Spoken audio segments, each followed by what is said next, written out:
All right, so we're talking about the bundle economy, but how good are we doing, right? How many subscriptions do you have? Do you know?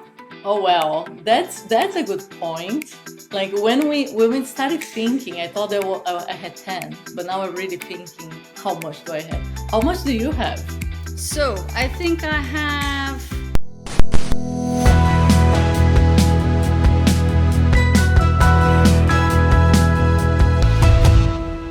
Welcome to this first session with one of my media partners for the upcoming edition of Streaming Made Easy Live. As some of you may know, on September 11th, I will be bringing amazing people across media and technology for an afternoon of talks and networking. And as everyone knows, I have a bundle problem. And so, of course, I had to partner with the team at Bango to make this event happen. And so, as part of this partnership that we're building with the team, we've decided to spend a bit of time with Luisa. She will introduce herself to speak about the bundle economy. And essentially, this is going to be a nice convo about how both streamers and telecom operators are thinking about bundling, but we'll also be looking at who else could be, a good bundle, testant. So, Luisa, without further ado, welcome. Super Thank nice having you. thank you for having me. It's such a pleasure. So it's the first time we're meeting because I'm always hanging out with the Giles and team. At last, we're together. I love that. And we're going to be on stage together in September. Do you want to tell us a bit more about you and what you do at Bango? Yeah, for sure. Thank you. Well, I'm Luisa Muneratti in the Bango company for quite some time already, so 15 years Wow. in the journey of content acquisition, and then we evolve into platforms, evolving into the bundling economy. So now I'm the Chief Commercial Officer at Bango, and it's been a quite interesting journey because we are in a such interesting moment for content consumption, and the role that we play is it makes we are in the middle of all the type of connection, so we understand what's happening right now, where is this going, and how everyone can get the best benefit of that moment. I love that. So we've had this decade long of, a lot of streamers launching across the globe. What we can see right now is that, there's a stabilization. And the question is not so much that incredible growth that everyone had experienced over the past 10 years, but we're coming at a time where a lot of those streamers need to reinvent themselves when it comes to acquiring and retaining subscribers. What I love about you guys is that you're always, so generous with data and insights. And I'd love you to tell us a bit more about this report you put out a couple of weeks ago called the Gravity Ship Report, because you went, and this time not to speak to users, which you had done a few months ago, but you went on to speak to folks who are actually at streaming companies and others. You'll tell us a bit more about that to understand how are they thinking about acquisition today. So can you share more about this? Yeah, of course. So it's very interesting because exactly for the reason that we are, because we are really in the middle of Yeah. all the parties interested in bundling, we have the conditions to have that first-hand insights of Yeah. what's the planning and what's exactly working, what is not working. So the Gravity Sheet was released with a lot of information of how that industry is moving right now. We, as you said, we all identified like until 5 years ago, it was all about acquisition. They were Yeah. Out of a sudden, we saw a number of new SVODs being launched, especially right after the pandemic. And now is about how to make that user acquisition more efficient, Yeah. because direct to consumer, it became like a black hole. You don't know exactly how much you're going to spend. You have a lot of competition, Yeah. and not only to SVODs, right? The competition itself is with anything else that is being offered online. So Yeah. that it's a lot of information that we get nowadays. So really spending direct acquisition, it became a problem. So that's why we decided we were already seeing the rise of bundling, and we are in this space for quite some time. So we saw a growing number of activities and business that we were doing at the same time that we see from the industry how much everyone is spending, and how that was reflecting in the economies of scale for everyone. So this report basically shows opinions and trends from all the executives that works in the space, where they are planning to change, how they are planning to change the type of acquisition, the reason why they are going to change that, and where are they planning to cut budget, and what's the direction they are planning to go. So one thing that is really interesting is that it confirms from everything that we've been working the past few years is the rise of indirect channels acquisition. So basically, they use someone else's force and activity to promote your brand. So you promote your brand with another first party product, and that becomes a double interest for the end user. So they see not only a benefit of the first party product they're buying, but they have a combined benefit with the other brand. So we were at the beginning, we received a lot of questions saying like, oh, why would they bundle? So Netflix, they are so big. Why do they need to bundle? Oh, Disney. So that's exactly the reason why, because everyone became so big and so relevant. They need to keep acquiring and retaining the customer. So it's not only about acquisition itself. The biggest problem, and we captured that in our report as well, the biggest challenge is to retain that customer, especially when you are an SVOD, for example, that is offering 3 months for free or 6 months for free after the free trial. To keep that user engaged is really challenging, because they are going to use that, or probably they will test for a month and then they trying another service. So the way of using direct channels is that you're able to offer an extra benefit for the user, or probably you can do a hard bundle when this is always included on first party product plan. So that's very common with telcos or with banks linked to credit cards and things like that. Or you can give a special discount, right? Yeah. So let me stop you right there. So there's direct acquisition. For those listening to us, it means that essentially you have very much a direct relationship with your end customer, and you're using, we looked at that, paid ads, paid search, paid social, etc., to surface your service and Correct. take that consumer and say, come do a free trial for a week with us and then stay, etc. Or here's a discount, or here's a bundle, and come to us. You have that one-on-one relationship. That's the whole thing about SVOD. Going D2C was going direct to consumer. Right. What you're saying is that they're coming at a moment where, they keep spending money, but they're seeing diminishing returns. They're seeing less conversion when they're spending their marketing budgets doing just that. And therefore, they're looking for indirect channels. But what does that mean? So it means going through someone else, right? Is what I understand. So going through a telco, going through an Amazon, going through an aggregator. Is that correct?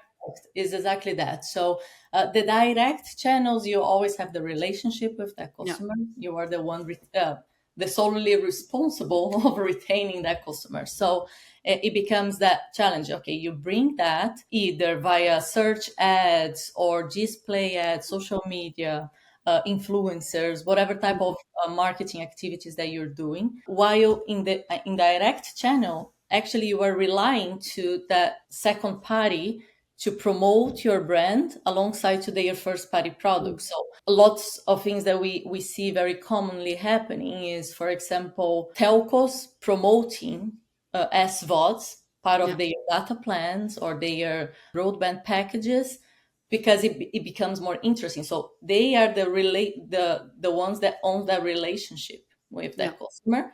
They offer But what does that mean? Owning the relationship. Does that mean that as a streamer, you know less about the end consumer? You don't control the communication, the marketing, even the billing?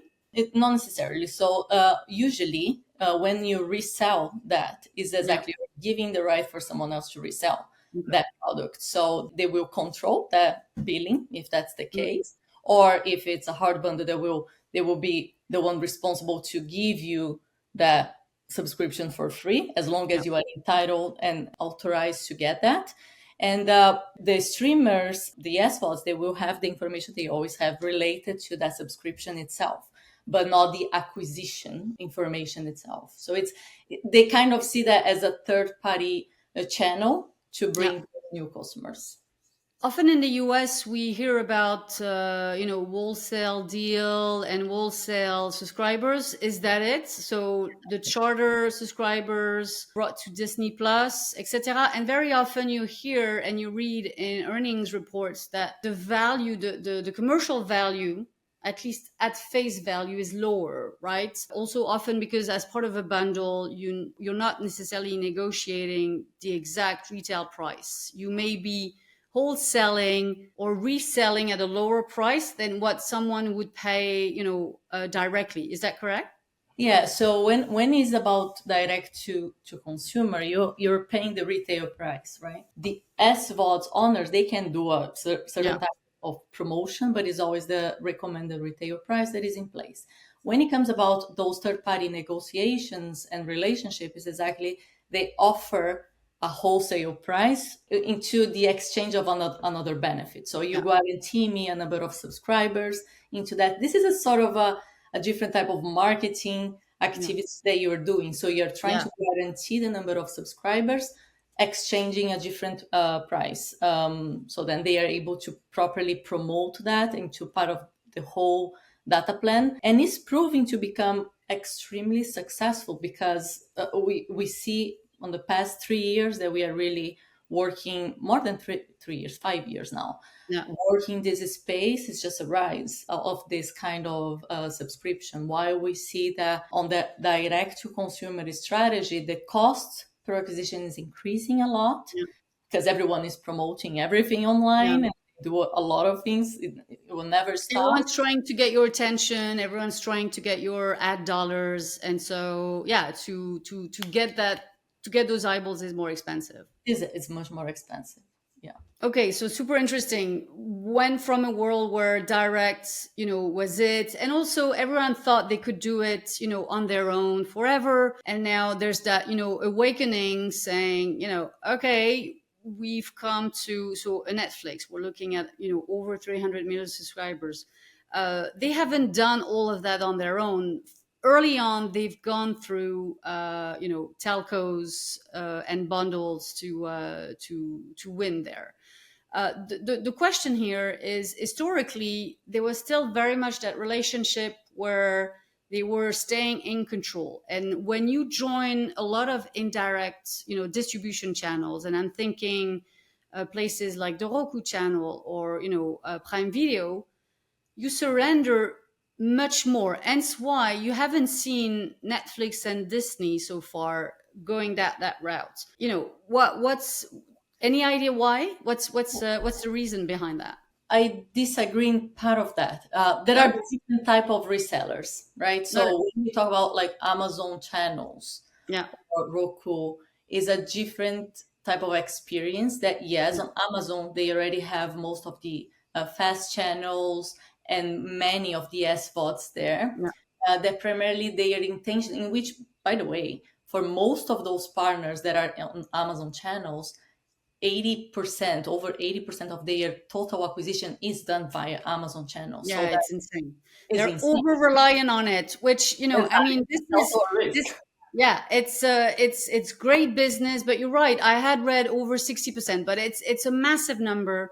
Yeah. And initially, it was very much the purview of the specialty streamers. They needed that. They needed that Amazon vehicle, Yeah. to succeed. But the fact that we're seeing HBO Max and Paramount and Apple going there too says a lot. But I agree with you. Yeah. It is an over reliance. I think that like in this side on the channel, on the Amazon channel side, or Roku, especially Disney or Netflix, they have their reservations through that, but they are Yeah, not against any sort of bundling partnership. So yeah, other resellers. So in fact, one of the biggest bundlers in the SVOD space is Netflix. They are doing bundling with almost all the telcos that we know worldwide. It's not only in North America, it's not only in Latam, it's not only in Europe, it's everywhere, because they already know these strategic partnerships. They take a special part of the market that they cannot go, or they cannot offer properly when they are just doing direct to consumer by themselves. So there are a second step to that, in which when we dive into the indirect channels, into the bundle, let's call the bundle economy. When we dive into the bundling economy, there is an initial perception that, oh, that's really hard to do, or because I need to negotiate different terms, or because I'm not going to spend the marketing activities the way I used to spend. It's a different type of budget. It's a different type of communication that I need to do. So how am I going to be successful with this bundling or this strategy? So there was a lot of uncertainty when the bundling economy started to rise. But now it became super a market that is not only growing, but is maintaining your interest, and you're proving to be efficient. And it becomes where we as Bango, we show how valuable we are, because everything that happens around that is about the technical connections. So how you're going to be able to track on a proper way that subscriber, that guy can be entitled to this subscription, and how are we going to keep this environment super safe. So there are a lot of things around that it is optimized over time, and that it needs someone to really ensure that connection, that activity is properly working, and the bundling is successful enough. Yeah, because I think one of the biggest challenge. So I'm very into distribution, and I help companies actually launch the streaming services going onto telcos and CTV platform and etc.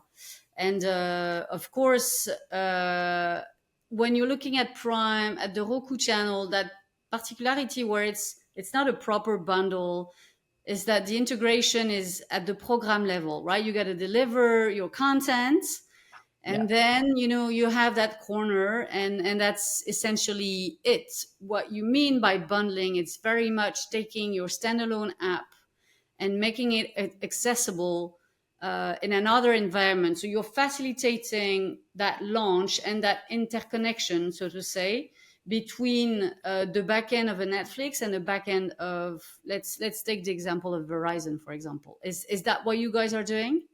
Also, yeah. So the reselling, when we talk about the reselling market, it's the same as when we talk about the bundle economy. The bundle, there are two different type of bundling. Let's say we have the first simple type of bundles, in which is the first generation, is like someone with a primary brand. So we can even call the Amazon channels, or even Verizon, is they are just offering that differently, but they are doing that via their own product, their own It's a marketplace. You market. shop, right? You shop for an add-on, for another subscription. Yeah. Exactly. So if we take the example of Verizon, they started with the plus play strategy. Yeah. It was natural, and they were evolving over time to other type of bundling. So the plus play was a marketplace only, Okay. and it was an add-on. So you pick and choose whatever you want, and you get to use the credits that you have there. The second step they took after some time of that product was launched, it was the multi-party bundles they did. Yeah. So they were offering 2 or 3 specific brands linked into their first party products through some data plan or something they wanted to really promote, and that was super successful. And then they kept that type of bundling, multi-party product bundling evolving, and this is where they are today. So with the My Home, My Plan is the sort of, usually they do hard bundles or soft bundles, in which is different than add-on. So in the case explain that, because I know what it is, but I don't know if my audience necessarily see the difference between the two. So explain soft versus hard. 3 type of offers via the reseller. So we can call resellers either Amazon channels, Verizon, any telco, banks, whoever wants to sell a subscription. And then you can offer that in three types. You can do add-on. Add-on Yeah. is basically you're just reselling that. Yeah. Probably you have a different price, but still you choose, you pay for what you're choosing. That's it. No free period, nothing. The second option is what we call soft bundle.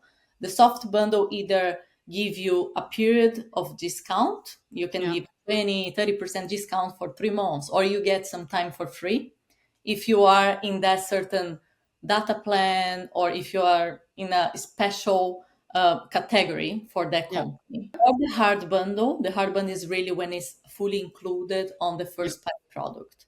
So it is commonly used, especially with the tier one brands. They are hard bundled with other ones because this is one. We usually we talk about the SVOD side of things, but Yeah. we should also take a look on the reseller side of things, Yeah. because when they sell their product, especially the telcos, they are in a highly competitive market. And nowadays, when we see their offers in the past few years, they were bundling their own products. So voice, Yeah. data, they were bundling that together. It was a one package. That package, it became like BAU. You cannot, it's a commodity. You Yeah. cannot Yeah. just keep Absolutely. offering that Yeah. and thinking that you're going to keep increase your market share with that. So they rapidly changed their strategy to add other brands. So that's why working with SVODs are so Yeah. important for those telcos, because they use those brands as a way to attract more users or Yeah. to retain, increase ARPU, different type of strategy. So at the same time, the SVODs, they see the need of a third party Yeah. channel, just like telcos. The telcos, they see the need of those SVODs to be part of their offers, because this is how they are going to be able to increase the market share or do or achieve the KPIs they are controlling at the moment. So Yeah. Yeah. it's Absolutely. like it's a very interesting market because we see the interest from both parties to use that ecosystem on the best way possible. Yeah, I love that. So you've said something interesting, which is what telcos have for them is a commodity. And so, yes, it is, but it's that utility status. So it's a commodity, but you can't do without it. And that's the power. What they Yeah, have is extremely powerful for SVOD, because the challenge of SVOD is that, except perhaps Netflix, no one has that utility status, right? The fact that you will never cancel your mobile internet plan. You need it. This is like electricity and water. You have to do with it. Yeah, maybe you'll move from one provider to the other, but it's here to stay. And so that's what, the SVODs are looking for, right? Is to be somewhere yeah, cozy and warm, where you are part of that ecosystem, and you're not subject to, we spoke about it at the beginning, which is this new thing of the serial churner. I'm coming in exactly, to watch something, and then off, I'm gone. And to your point, you've spent a lot of money acquiring that sub who's been there with you maybe for a month, up to three. exactly. So those are very, I feel like this is a very mature ecosystem already, right? I mean, you can still see announcements, right, from telcos in expanding to, more SVOD streaming services, et cetera, et cetera. But they've been in that game of aggregation for a few years now. So what I understand is that you guys are, making that easier for them. My Mhm. question for you is, are they interested in more than the tier one guys? Oh yeah, Because there's, so that's my question, because it's almost impossible to launch an SVOD app on a telco if you're not Netflix, Disney, etc. Very often the answer you're going to get is, oh, yeah, it's interesting what you do, blah, blah, blah. But, we just need the big guys. So what yeah. is their, view on specialty streamers? Yeah, and that's very interesting because when we few years ago, everyone was talking about the tier ones. Okay, Yeah. tier one, this is what I need. Actually, and that is in line to the subscription assemble part that we released a month ago. We saw that shifting Actually, yes, the tier ones, they will always be there because this is how it is. Yeah. Everyone Yeah. wants to get the best benefit of those brands, but the differentiator now is what else you can bring. So Yeah. when we talk about this subscription economy, we have SVODs, the music streaming, and then Yep. we have reading, learning, AI, especially AI now that we saw a huge movement starting from ChatGPT and Yep. Perplexity. Those two, they started to bundle their subscription Yeah. with over 40 different operators worldwide, the telcos, ISPs, even a partnership with banks, because they understood that everyone is started to get that need. Yeah. And then on the other side, the telcos, they saw everyone is talking about AI. Yeah, I yeah. something. They wanted to be in on it. I wrote about that because one of the first deal I saw was on the French market between a telco and the local French LLM model, which is Le Chat, the cat, Right. Yeah.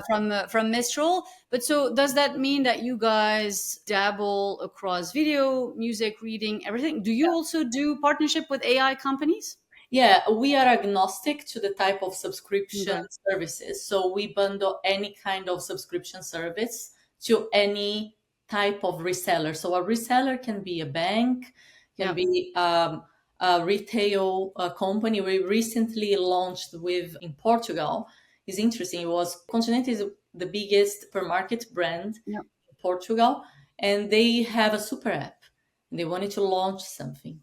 So they never tried with digital services. So their first launch was with Disney Plus, and was Okay. a rollout from negotiations to contract to launch in less than 4 weeks. So bundling can be done independently the level type of tiers, or if Yeah. you're tier 1, 2, 3, SVOD, any kind of subscription service to any reseller. So coming back to your point on the specialty SVODs, we saw a huge increase on driving the interest from Yeah. those telcos, not only tier 1 telcos. We talk to everyone. We Yeah. talk to over 100 different telcos worldwide, and they are all sizes. And they started to explore what else they can offer. So, okay, I have those four, but I need to enrich my offers because now everyone is offering the tier ones. So, what else can I Yeah. Yeah. offer? Yeah, for How sure. can I keep Interesting. shifting and improving my packages to make Yeah. that a consistent offer? So although bundling is where we see the market going, it has not only bundling, you need to innovate all the time and change the bundling and Mm. update that and offer something else. It never changes, right? It's Yeah.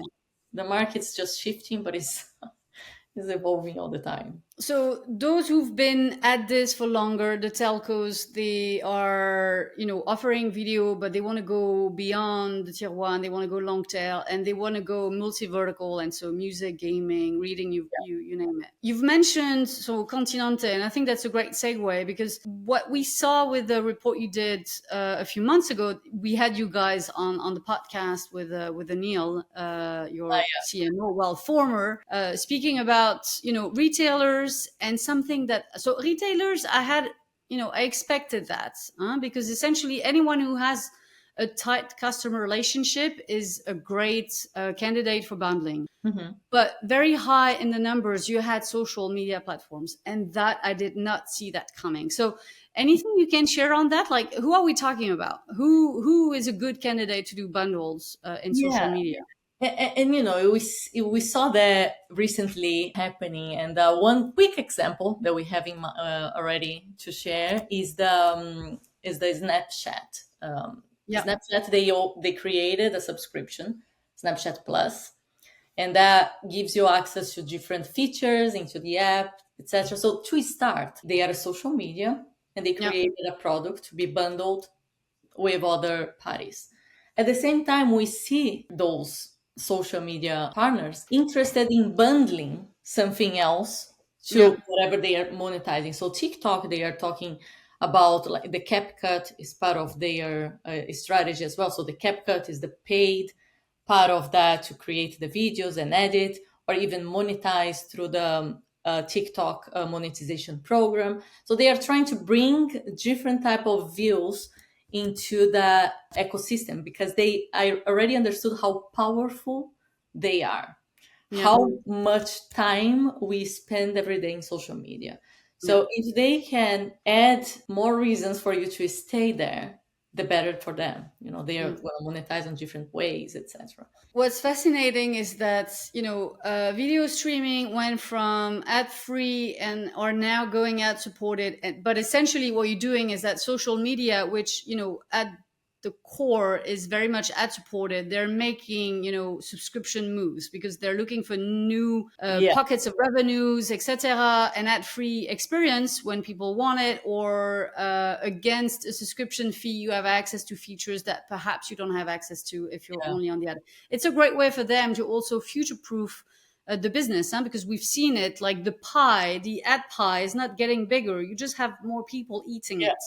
yeah. Everyone So wants to have their ARR, the recurring revenue, being reported somehow. So it's like a security, some security for them, right? yeah, super interesting. Well, Luisa, thank you so much. I have maybe one more for Yes. you, and then I'll leave you to your day because you are based in Miami. So it's the beginning of your day, it's the end of mine. Yeah. So what is one thing that is making you super excited about the bundle economy in the next 6 to 12 months, so to say? What is this one thing for you?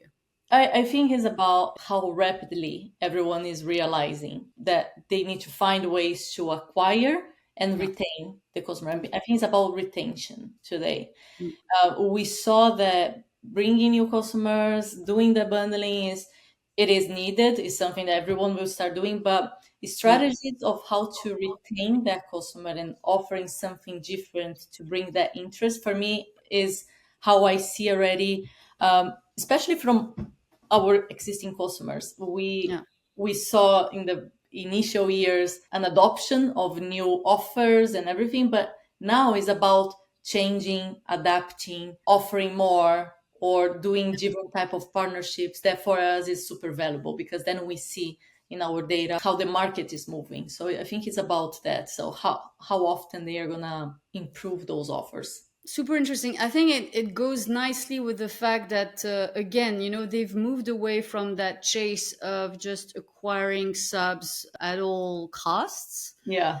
And the new metric, measuring the true health of any subscription business. And to that end, even a telco, etc., is not just how many people you have, how many people you keep, but it is how much how engaged they're going to be with you. Because there's one thing about a bundle economy, it's one thing to offer all of that, but you need people to make use of those services. And the true health is how many people used you yesterday, for how long. That's the right metric, right? Especially because if they don't do not pay attention to that, those customers who are not accessing, who are not using, they are going to be the next one to churn, and they will still have Yeah. a problem. So it's about that, about the usage and keeping the interest, because everyone will consume content forever. So this is Yeah. how we entertain ourselves, right? Yeah, for It's about sure. that. Exactly.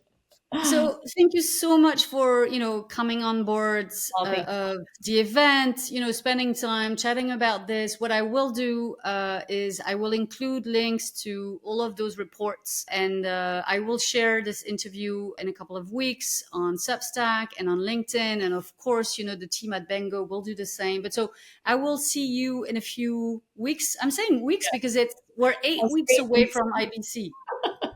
Like It's time coming flies fast. here. It's coming very fast, but it's going to be exciting. So you're coming at Streaming Made Easy Live. For everyone who's just joining us, it's going to be on September 11th, Central Amsterdam, beautiful Canal House. Only smart people from broadcasters, streamers, pay TV, CTV platforms, and smart folks like Luisa and Bango. So thank you so much for your attention. See you soon. Thank you. Have a good day.